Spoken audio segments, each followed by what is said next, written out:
me children, let us explore certain facts about can a defect be advantageous? We are more worried if we have any small defect like short memory or one eye is shorter than the other or one leg is bigger than the other or some defective finger. We think in the defect is very big problem. But in Allah's creation, everything has a reason, and if you do your best, irrespective of your defects, you can excel in life. And sometimes these defects are very advantageous. We do ourselves create defects to get desired properties. What about that we are going to learn now? Based on the ability to pass current, electric current, the solids are classified as conductors whose conductance is measured as 10 to the power 4 to 10 to the power 7 ohm inverse per meter. It can be insulator like your diamond, like your paper, cotton, whose conductance is very low like 10 to the power minus 20 to 10 to the power minus 10.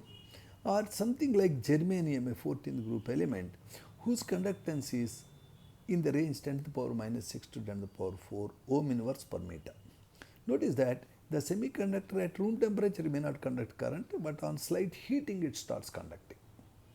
As such, the original semiconductors are of less practical use. We try to create certain defects in 40th group elements like germanium, and by introducing defects we will be making wonderful and very useful semiconductors. To understand how these very useful semiconductors, all the electronic revolution today, the TVs which we are seeing, the computers, the iPads, all this technology originated in our knowledge about semiconductors. So semiconductors are made by introducing defects in 40th group elements. So we should know what exactly these are in this class.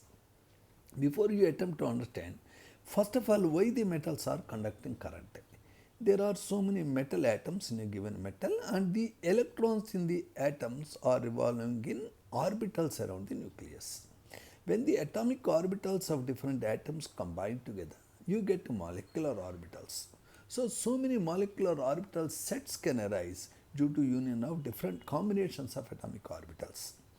And these molecular orbitals can be bonding molecular orbitals or anti-bonding molecular orbitals. And if these bonding molecular orbitals together, what makes is, if it is partially filled, if their energy difference between the different molecular orbitals, bonding molecular orbitals is very low, with respect to energy they are very closely spaced, that looks like a band. So this molecular orbital band, if it is partially filled, then the electrons can move within this band, and the movement of electrons cause electric conductance. Sometimes there will be this valency bond, which is valency band is completely filled, but the anti-bonding molecular orbitals which have high energy are overlapping with them. When there is such overlap, then the electrons can happily move around. Therefore, under two conditions you can get electrical conductance. In first case, the partially filled band, that all the molecular orbitals which are making this band are not completely full, then the electrons can move within. Or when the anti-bonding molecular orbital set, that band overlaps with this partially filled molecular orbital band, then it conducts. If the gap between these two, filled band and empty band, is very wide, then the electron is not allowed to move in between, it will be an insulator. If the gap between them is low, then there is a possibility of this electron to jump over there if you rise a little bit temperature. So this is how the conductance happens. Now, what happens is, germanium is in this category. This is a 40th group element. You know, carbon, silicon, germanium, tin, lead are 14th group elements. In 14th group elements, this situation arises. However, they are poor conductors in one way.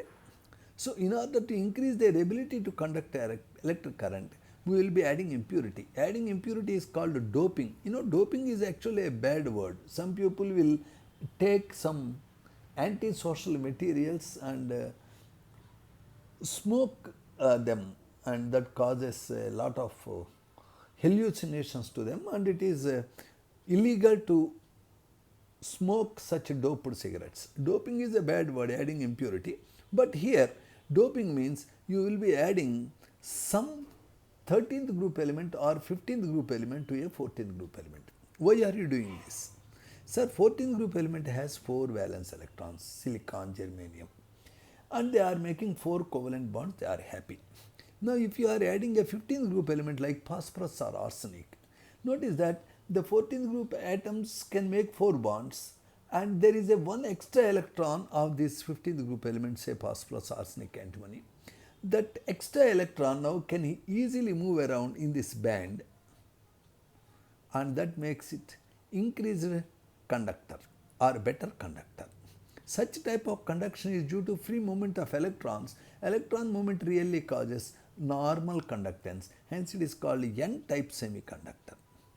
So whenever I am adding any 15th group element, nitrogen, phosphorus, arsenic, antimony, bismuth, in these 5 any one except nitrogen, if we add to a given metal element of 14th group, you get N-type semiconductor.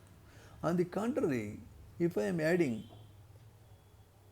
say a 13th group element like boron, aluminum, gallium, indium to a 14th group element, the 13th group element has only 3 valence electrons, so there is a shortage of electrons. This is called electron valency. Due to this vacancy, electron vacancy into this empty space, normally 14th group element makes 4 bonds, 13th group element has only 3 electrons, it can make 3 bonds. So in the 4th position there is a gap. In that gap, from neighboring position, electron may fall. So in that way, when electron is falling in the gap, elsewhere you are getting a hole. So like that, the electrical conductance happens due to movement of holes. It is called p-type semiconductor. So p-type semiconductor, see, this is silicon. If it is all 4 bonds perfect, it is a poor semiconductor. It is added with arsenic that has an extra electron. That extra electron that just can move around and cause good type of N-type of conductance. And if you take boron as an impurity and add, now it is having a shortage of 1 electron here, that makes it a p-type semiconductor. So these are N-type and p-type semiconductors. These conductors are having really many uses. Actually you take a, like sandwich, what is sandwich? In a sandwich, you put the butter or whatever above and below the bread piece and eat it. Or you can put the butter between 2 slices of bread and eat it. So like that, if you are putting a N-type semiconductor over it a p-type semiconducting material, below it as a p-type semiconducting material, it is called PNP type semiconductor. Also you can make NPN type semiconductor.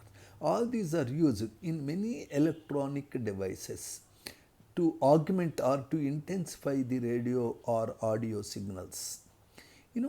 So many photoelectric cells, solar cells require these types of semiconductors to convert the light energy into electrical energy. So it is a matter of common sense. Look at, if the silicon is doped with say gallium, what type of material you are getting? You are getting a p-type semiconductor because gallium is in 13th group. Instead of all this, what you can do is, you can take a 13th group element and add a 15th group element. Okay, sir.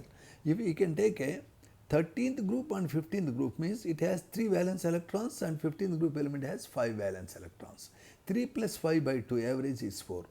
Or you can take a 12th group element like zinc, cadmium, mercury.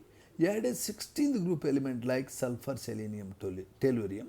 So whenever you combine 12th group element that has 2 electrons with a 16th group element that has 6 electrons, 2 plus 6 average is 4. You are inducing average 4 bonds, but all these 4 bonds on an average are not perfectly covalent, and that will give rise to interesting semiconductors. You can see the examples, gallium or CM for example. It is a semiconductor. It is able to respond to external electric current signal very rapidly, and it has revolutionized the design of semiconductor devices. So many such materials you can see: zinc sulfide, cadmium selenide, mercury telluride. All these are semiconductors made by union of 12 and 16th group elements. Also, you should notice that some metal oxides of D block elements like titanium oxide, chromium dioxide, rhenium oxide, all they have a behavior like electrical conductance. Notice their conductance is corresponding to the metals. CrO2 is used in tapes of tape recorders. Magnetic tapes of tape recorders are coated with CrO2. ReO3 is a particularly wonderful oxide. It conducts as good as a copper. Some oxides like vanadium oxides, VO, VO2, VO3, titanium oxide,